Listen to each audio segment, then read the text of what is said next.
Ma famille s'est envolée pour Santorin pour le mariage de ma sœur. Je suis resté à Boston.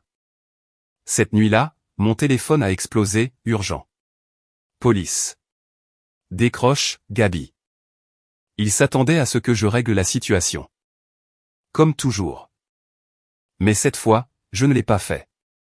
Les noces à Santorin devaient être le triomphe éclatant de Félicité. 50 appels manqués en une seule nuit. Je supposais que mes parents appelaient pour se vanter de la bague de leur fille.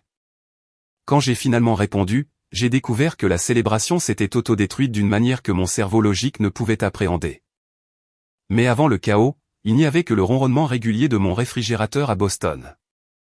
La lumière bleue de l'écran de mon téléphone était la seule chose qui perçait l'obscurité de mon salon. Juste moi, le silence, et un mur numérique de catastrophe imminente.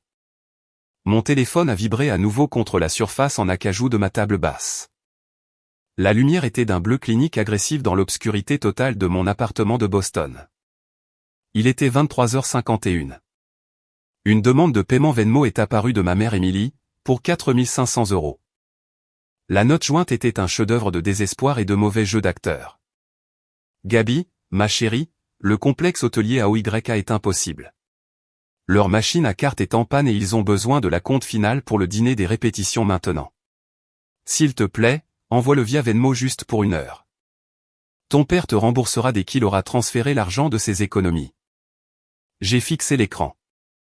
En tant qu'agent supérieur de conformité, toute ma vie professionnelle est bâtie sur la détection de schémas de fraude. Ce n'était pas une urgence familiale.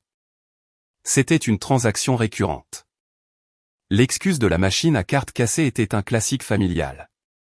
C'était le même mensonge recyclé qu'ils avaient utilisé lorsque mon frère Tyler avait eu des ennuis judiciaires l'année dernière et avait eu besoin d'argent immédiat pour une caution. C'était le même scénario qu'ils avaient suivi lorsque Félicité avait décidé qu'elle ne pouvait pas vivre sans un sac à main de créateur qui coûtait plus que son loyer. Je connaissais les chiffres. Je savais que mes parents avaient refinancé leur maison pour la 2e fois juste pour pouvoir payer les vols pour la Grèce. Je savais qu'ils vivaient dans une maison de cartes et qu'ils s'attendaient à ce que je sois la colle. Pendant des années, j'avais été la bienfaitrice invisible de leur style de vie, finançant un luxe auquel je n'étais jamais invité à participer. Chaque fois qu'ils tombaient, j'étais le filet. Chaque fois qu'ils dépensaient trop, j'étais le renflouement. J'avais passé mes 20 ans à être la fille fiable, ce qui était en réalité juste une façon polie de dire que j'étais leur prêteuse sans intérêt. Mais cette fois, je n'ai pas pleuré. Je n'ai pas ressenti ce poids familier et lourd de culpabilité pressant contre mes côtes. J'ai ressenti autre chose. J'ai ressenti le genre de clarté froide et aiguë qui survient habituellement lorsque vous réalisez qu'un partenariat commercial est devenu un passif. Dans le monde de la finance, chaque compte a une limite stricte. J'ai réalisé que ma patience pour ma famille n'était pas différente. Le solde diminuait à 0 à chaque SMS frénétique. Je n'ai pas appelé pour entendre les sanglots répétés de ma mère. Je n'ai pas envoyé de SMS pour demander pourquoi un complexe 5 étoiles ne pouvait pas gérer une simple transaction. Je n'en avais pas besoin. Je savais que leur crédit était un cimetière de plafonds atteints. J'ai tapé un seul mot dans la boîte de messages, non, sans explication, sans excuse. J'ai refusé la demande Venmo. Ensuite, j'ai accédé à mes paramètres et activé le mode ne pas déranger. J'ai branché mon téléphone au chargeur et j'ai regardé l'écran devenir noir. Je me suis approché de ma fenêtre et j'ai regardé le panorama de Boston. Ce n'était pas une crise nerveuse. C'était un bilan comptable. J'en avais fini de financer le cirque. Je suis retourné à mon bureau, j'ai ouvert mon ordinateur portable et je suis retourné à mes feuilles de calcul. Les chiffres devant moi étaient honnêtes. Ils étaient stables. Ils étaient exactement là où ils étaient censés être. À l'intérieur, mon ordinateur portable brillait d'une autre sorte de lever de soleil. Celui fait de faits, de chiffres et de rétributions tranquilles. Je me suis assise dans la lueur douce de ma lampe de bureau, dans le silence de mon appartement de Boston, me sentant comme un dividende durement gagné. Pendant 5 ans, je n'avais pas seulement été une fille. J'avais été le principal souscripteur d'une entreprise défaillante connue sous le nom d'Ego de mes parents. J'ai fermé les yeux et j'ai presque pu voir la piste papier de ma propre exploitation. Je me suis souvenu de l'appel frénétique de mon père, Bradley, il y a 3 ans. Il avait besoin de 6 000 € pour une chirurgie d'urgence qu'il n'avait pas planifiée parce qu'il avait dépensé ses véritables fonds d'urgence pour un nouveau camion qu'il ne pouvait pas se permettre. Ensuite, il y avait ma mère, Émilie, et les 12 000 € de dette de carte de crédit que j'avais effacée après qu'elle ait fait une frénésie de magasinage juste pour maintenir les apparences avec les femmes de son club de campagne. Ils ne m'ont jamais demandé si j'allais bien. Ils m'ont seulement notifié du solde. Pendant que je sautais des vacances et travaillais 60 heures par semaine pour construire ma carrière d'agent de conformité, Félicité était occupée à fabriquer une vie pour Internet. J'avais payé son soi-disant stage de mode à Milan il y a 2 étés, que j'ai ensuite découvert n'était qu'un voyage de magasinage de 20 jours. Elle a dépensé 5 000 € de mon argent en tenue juste pour prendre des photos devant des cathédrales pour 10 000 abonnés qui ne connaissaient même pas son deuxième prénom. Ma famille considérait mon compte bancaire comme un actif commun et mes limites personnelles comme une déclaration de guerre. C'est ce que je reconnais maintenant comme le piège de la cruauté normalisée. Dans une dynamique familiale toxique, l'enfant responsable est finalement dépouillé de son humanité et réduit à un service public. Ils ne voyaient pas ma discipline ni mes longues nuits au bureau. Ils ne voyaient qu'une ligne de crédit illimitée avec un pot. Ils avaient passé des décennies à normaliser l'idée que ma seule valeur était ce que je pouvais fournir. Pour eux, mon succès n'était pas quelque chose dont il fallait être fier. C'était quelque chose à récolter. C'est une forme spécialisée de manipulation où votre compétence est utilisée comme justification pour leurs abus. Ils m'appelaient la forte, mais ce n'était qu'un code pour celle qui pouvait être saignée à blanc sans se plaindre. J'ai regardé mes mains et j'ai pensé aux innombrables heures supplémentaires et à la vie sociale manquée que j'avais sacrifiée pour m'assurer qu'ils ne perdent pas tout. J'avais porté le poids de 4 vies sur mes épaules et ils n'avaient même pas pris la peine de demander si mon dos me faisait mal. Ils avaient romancé leur parasitisme en loyauté familiale, mais le bilan racontait une histoire différente. Il racontait l'histoire d'une personne construisant un avenir tandis que 4 autres essayaient de le brûler juste pour rester au chaud. J'ai regardé l'écran sombre de mon téléphone et j'ai réalisé que mon rôle dans cette famille n'était pas fondé sur l'amour. J'ai décidé de cesser de répondre à la diffusion constante de leurs demandes. J'en avais assez d'être le public de leur tragédie fabriquée. Ma compassion avait été un luxe qu'ils avaient surendetté pendant des années, et ce soir, je fermais le compte pour de bon. Le calcul était enfin simple. Je me devais plus que ce que je ne leur devrais jamais. Je me suis réveillé avec une crise cardiaque. Pas une crise médicale, mais le type de montée d'adrénaline qui ne frappe que lorsque votre téléphone vous hurle dessus au milieu de la nuit. Il était 3h17.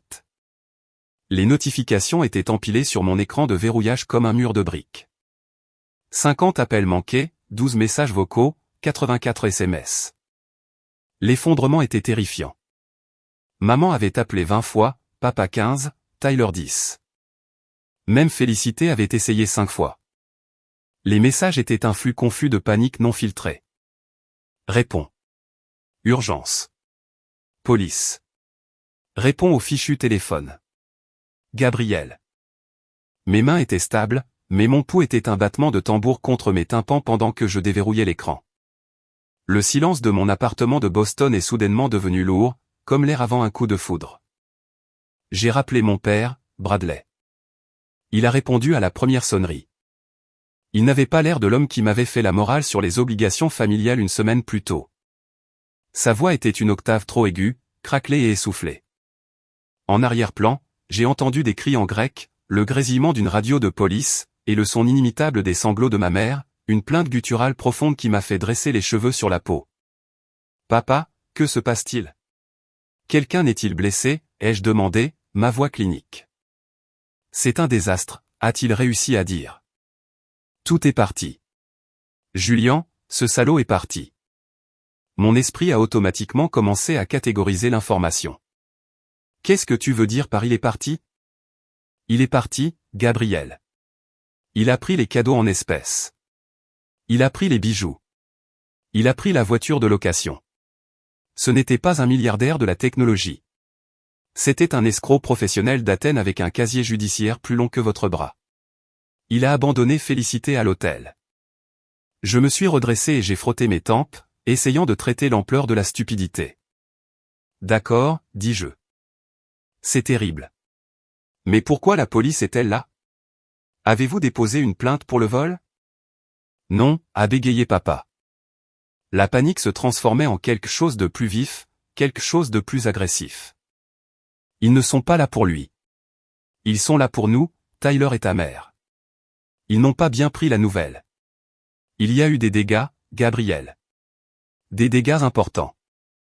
Il a chuchoté la suite comme si les murs du poste de police pouvaient l'entendre. La villa AOYA. Ils ont commencé à jeter des choses chères. Une statue des années 1800. Quelques peintures originales. Les propriétaires ont appelé les autorités. Ils ont arrêté Tyler. Ils ont félicité dans une salle de rétention. Ils ont pris nos passeports. Ils ne nous laisseront pas quitter l'île. Le piège était en train de se refermer. Je l'entendais à la façon dont il précipitait ses mots. Tu as besoin d'un avocat, papa. Appelle l'ambassade. Nous n'avons pas le temps pour l'ambassade, a-t-il claqué. Les autorités grecques détiennent Tyler et félicité pour des accusations de fraude grave. L'avocat du propriétaire de la villa vient de nous dire qu'ils n'abandonneront la plainte pénale que si les 55 000 € de dommages sont réglés intégralement immédiatement.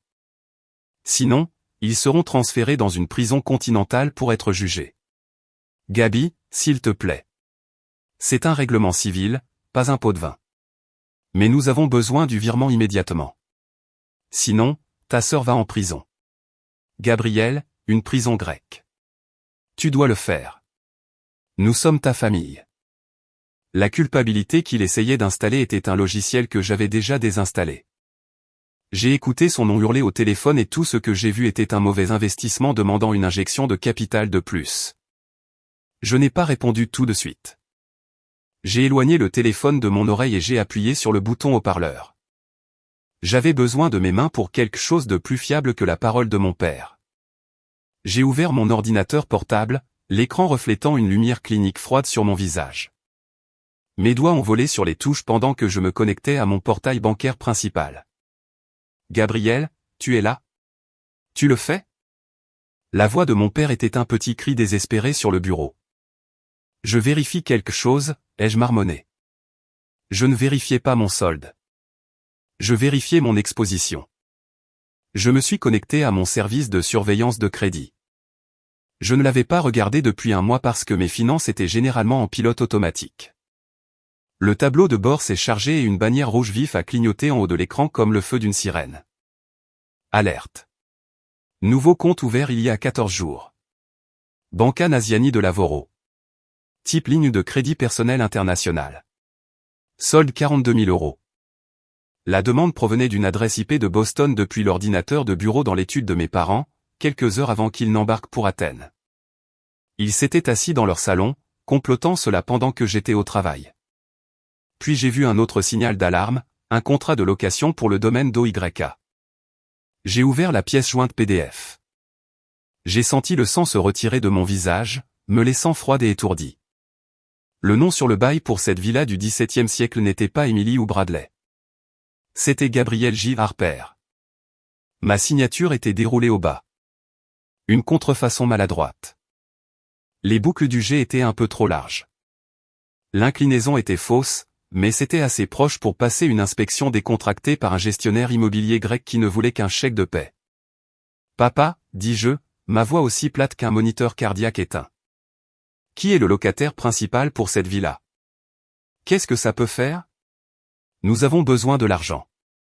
Qui a signé le bail? Papa. Il y avait une respiration lourde et saccadée en ligne. Puis la voix de ma mère a coupé.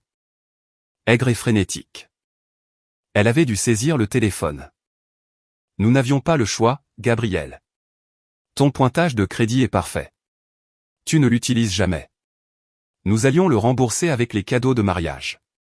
Julien a dit que sa famille couvrirait les frais de la salle de réception plus tard. Vous avez volé mon identité, dis-je. Les mots avaient le goût de cendre. Vous n'avez pas seulement dépensé mon argent. Vous avez détourné mon avenir. Vous avez loué un monument historique en mon nom et vous l'avez ensuite saccagé. Nous l'avons fait pour la famille, a crié maman. N'ose pas te faire de la morale avec moi. Si tu ne paies pas ces 55 000 €, c'est toi qui es responsable. Le contrat est à ton nom. Si nous ne payons pas les dommages, la police viendra te chercher pour la dette. Tu ruineras ta carrière. Tu perdras ta licence. Je suis resté figé. Le piège s'était refermé. Il ne demandait pas un renflouement. Il me demandait de couvrir un crime grave pour sauver ma peau. Si je payais ces 55 000 euros, je reconnaissais que la dette était la mienne. J'acceptais la fraude. Je paierais pour réparer une villa où je n'avais jamais mis les pieds pour sauver des gens qui ne me voyaient rien de plus qu'un score de crédit avec un pouls. Ils pensaient m'avoir mis échec et mat. Ils pariaient sur ma honte. Mais ils ont oublié une chose. J'étais agent de conformité. Je savais comment atténuer les risques. Et le plus grand risque pour ma vie n'était pas la police grecque. C'était eux. Le silence en ligne était épais, ponctué seulement par la respiration saccadée de personnes qui avaient finalement épuisé leurs mensonges. Je me suis assise dans la lumière bleue de mon ordinateur portable, regardant la dette de 42 000 euros qui portait maintenant mon nom. Mes parents ne sonnaient plus comme de la famille. Ils ressemblaient au sujet d'un audit médico-légal. Combien reste-t-il des fonds pour la chirurgie, demandai-je, ma voix aussi stable qu'un grand livre. Il y a 3 ans, j'avais ouvert un compte d'épargne à haut rendement pour eux. J'avais fait de ma mère copropriétaire pour accès d'urgence seulement. Une négligence professionnelle que je réalisais maintenant être ma plus grande erreur. Je pensais que l'urgence serait un séjour à l'hôpital, pas un mariage de destination. J'y avais déposé 120 000 euros strictement pour leurs urgences médicales ou leurs soins de longue durée. C'était la seule raison pour laquelle je pouvais dormir la nuit pendant qu'ils vivaient leur vie imprudente financée par le crédit. C'est parti, Gabriel, murmura ma mère. Tout. L'acompte pour le domaine, le traiteur pour 50 invités de marque, la visite privée en bateau que Julien insistait pour avoir. Nous avions besoin de cet argent pour garantir la salle. 120 000 euros. Ce n'était pas juste un chiffre pour moi. C'était 5 années de semaines de travail de 60 heures. C'était chaque fête manquée, chaque vacances que je n'avais pas prises, et chaque déjeuner que j'avais apporté de la maison pendant que mes collègues mangeaient à l'extérieur. J'avais construit une forteresse de sécurité pour les protéger d'eux-mêmes. Et ils l'avaient démantelée pour acheter un fantasme de 3 jours pour ma sœur. Vous n'avez pas seulement volé mon crédit. Vous avez pillé le filet de sécurité même que j'avais tissé pour vous attraper quand vous toucheriez le fond. Vous avez dépensé votre propre fonds de survie pour des fleurs et un faux mari, dis-je à maman. Ce n'est pas une urgence, maman. C'est une insolvabilité.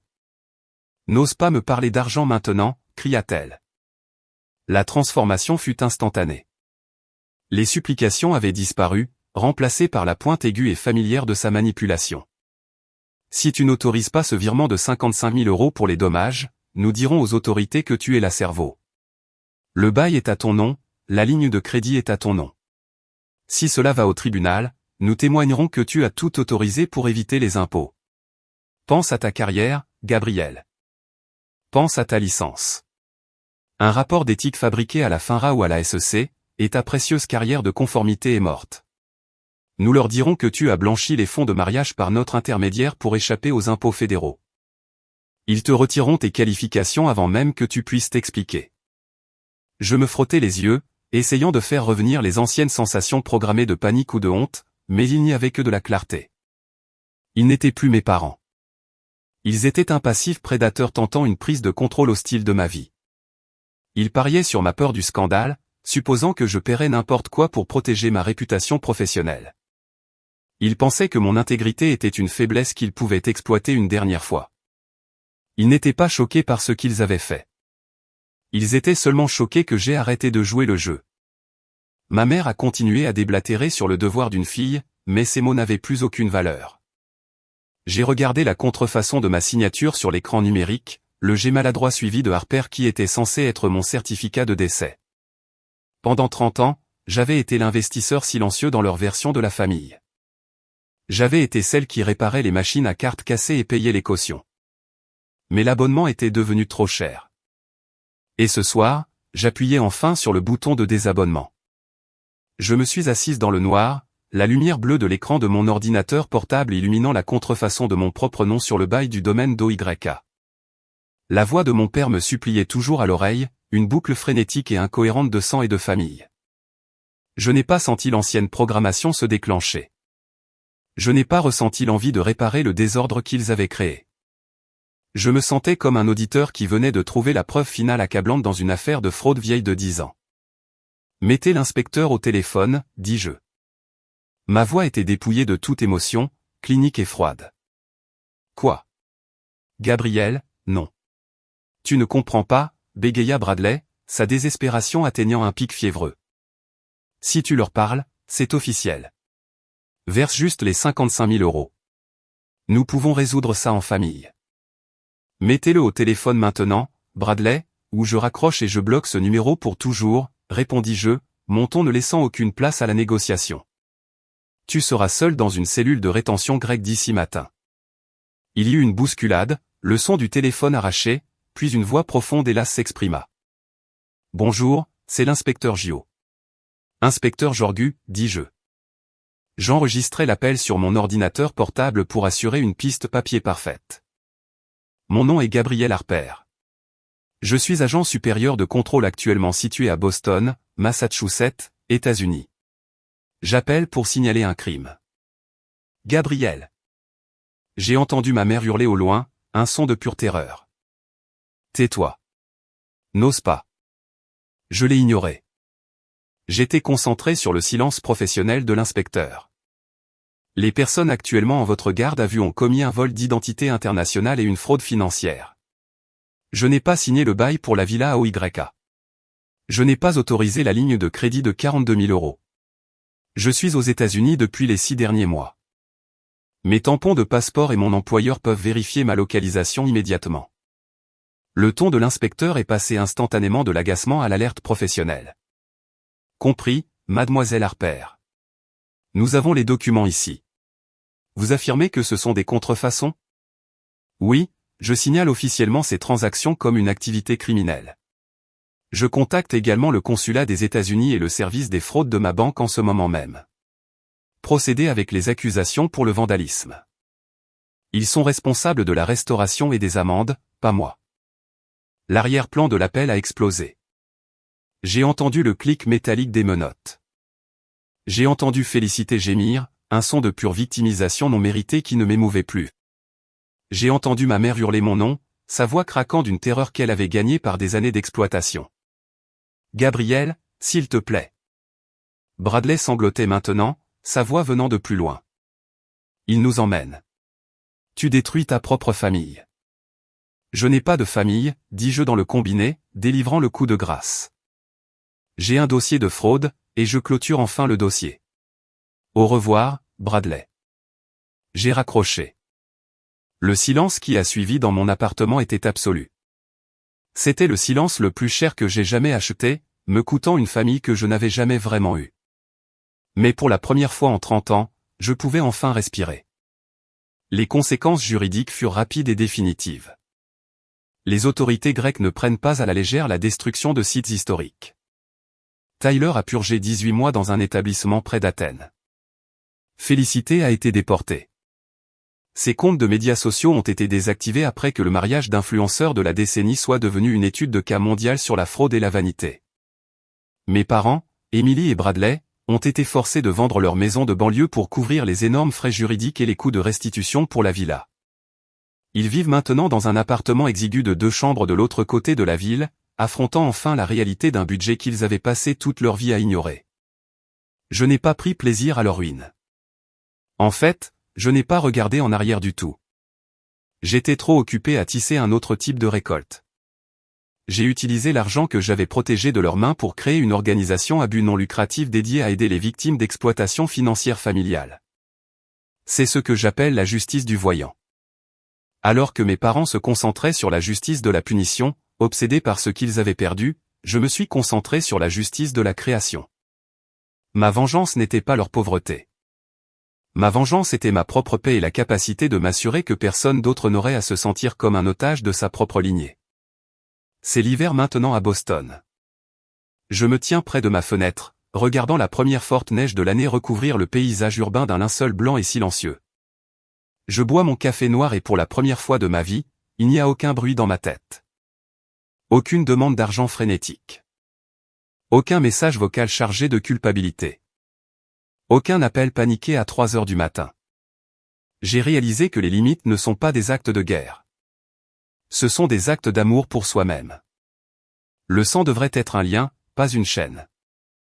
Pour ceux d'entre vous qui ont toujours été celui ou celle de responsable, celui ou celle invisible, ou le portefeuille de votre famille, j'écris ceci pour vous. Vous ne devez pas votre avenir à des gens qui ne vous voient que comme une ressource à exploiter. Vous n'êtes pas un filet de sécurité pour les gens qui refusent de cesser de sauter. S'éloigner n'est pas une trahison envers eux. C'est un engagement envers votre propre survie. J'en suis venu à réaliser que la chose la plus chère que j'ai jamais achetée fut mon silence. Cela m'a coûté une famille que je n'ai jamais vraiment eue, mais cela m'a acheté un avenir qui est enfin et complètement le mien. Ne laissez personne utiliser le mot famille pour voler votre lumière.